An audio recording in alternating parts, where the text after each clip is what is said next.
మిత్రులారా, నేను మీ శేషగిరి సృష్టి ఆస్ట్రాలజీ అండ్ వాస్తు సిద్ధాంతి ఫ్రమ్ సికింద్రాబాద్. నేను ఈరోజు మీ ముందుకి ధనురాశి ఆగస్టు మాస ఫలాలు చెప్పబోతున్నాను. అంతకంటే ముందుగా ఇన్స్టాగ్రామ్లో నన్ను ఫాలో చేయండి. మీ ఫ్రెండ్స్ తోటి కూడా, బంధుమిత్రులతోటి కూడా ఫాలో చేయించండి. యూట్యూబ్లో సబ్స్క్రైబ్ చేసుకోండి. మీ యొక్క వ్యక్తిగత జాతకానికై నన్ను ఈ ఫోన్లో సంప్రదించవచ్చు. ఇక విషయానికి వస్తే, ఈ ధనురాశి వారికి ఈ మాసం కొంత శనీశ్వరుడు అనుకూలించాడని చెప్పవచ్చు.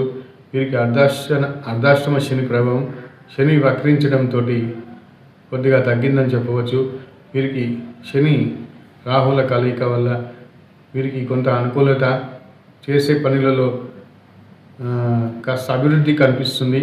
పట్టుదలతో ప్రయత్నం చేసిన ఏ పనైనా ఈ మాసంలో వీరికి ఖచ్చితంగా విజయాన్ని అందిస్తాయని చెప్పవచ్చు. అది ఇంటర్వ్యూ కావచ్చు, పోటీ పరీక్షలు కావచ్చు, క్రీడా రంగం కావచ్చు, మరే రంగమైనా సరే మీరు మనస్సు పెట్టి కృషి చేస్తే బలంగా ఖచ్చితంగా దానికి మంచి ఫలితాలు వస్తాయి అని ఖచ్చితంగా శనీశ్వరుడు మీకు అనుకూలంగా ఉన్నాడు.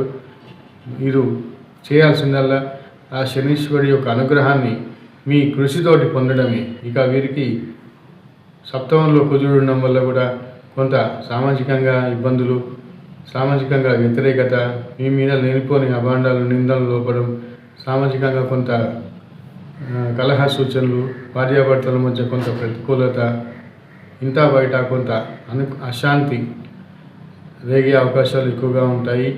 వీరికి వివాహాది ప్రయత్నాలు చేస్తున్న వారికి కొంత నిరుత్సాహం తప్పదని చెప్పవచ్చు ఈ మాసం.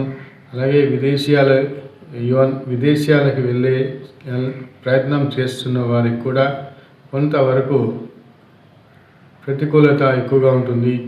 వీరికి ఈ మాసం విద్యార్థులకి అనుకూలమైన కాలంగా ఉంది.